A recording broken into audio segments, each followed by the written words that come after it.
Let me talk about my newest favorite button in Tekken 8, Heihachi's Chrome Dome. Although I'm not so sure, maybe Reina's 3+4 still has the #1 spots, but this one is a really good contender. The reason I like it so much is because it makes defense so much fun and also quite engaging. Now this is a button that is in his kits for a very long time. In Tekken 7, it used to knock down the opponent for a guaranteed follow-up, and it dealt a chunk of damage.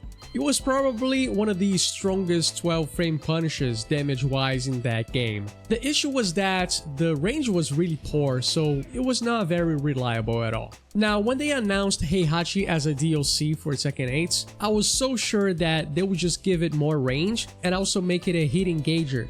This way, you could hit dash into a guaranteed follow-up, but what they did to it was way better than what I predicted, because now it gives you a +14 situation instead of the knockdown. The opponent here recovers crouching, which limits your options to only mids, but they did a really good job at adding more options to his kit that synergizes really well with the situation. And the best part is, all of the follow-ups are situationally better than the other ones. So it's not like you have one button that you can always go for and it's always the best decision. You really have to think a little bit when choosing whatever follow-up you go for. And that's the best part about it. When it comes to punishments, most of the times you just want to develop muscle memory to use an option for a certain frame range, and once you get that, it's just about repeating it whenever you block something that is punishable. And this is different with 4-1+2 because depending on what follow-up you decide to go for, you may get like a much better situation,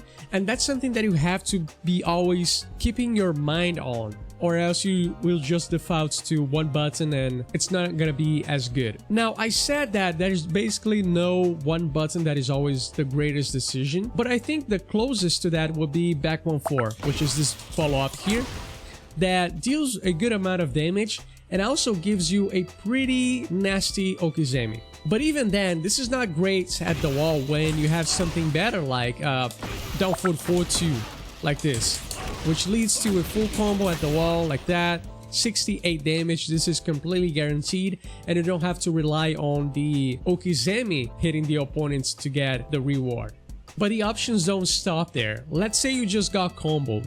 You have a lot of recoverable health, and Heihachi has down forward 1-2, which recovers a lot of HP back. So in that case, going for down forward 1-2, especially in the open, is going to be probably the best decision.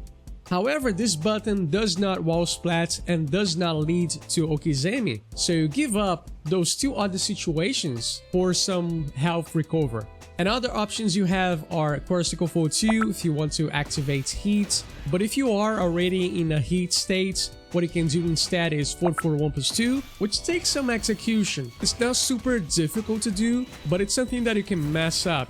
And when you are in Warring Instinct, your best follow-up in a lot of ways is going to be down forward 2-1, basically his old twin pistons.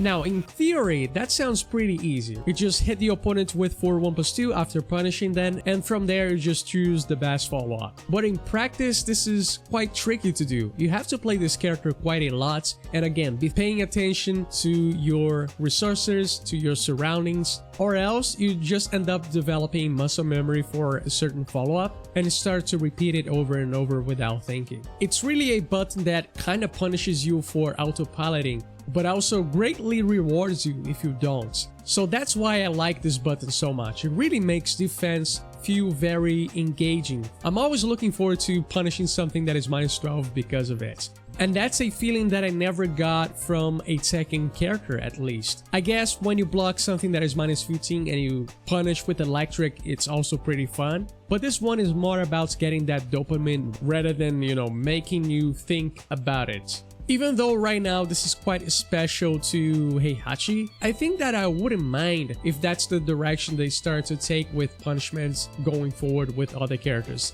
And I guess they have tried to do something similar with Clive, because his back 2 on hit gives you also like a bunch of options you can go for. But that button doesn't feel as rewarding because it's something that I can just throw out in the neutral a lot of the times. And even on block, it doesn't lead to a bad situation for you. So again, going forward, I would love to see more moves that lead to such interactions, rather than moves like Dragunov's Corsical Forward 4, which is always great to throw out. There's never like a bad situation to use it basically. Anyways, that's a pretty fun button, 41+2. Good job.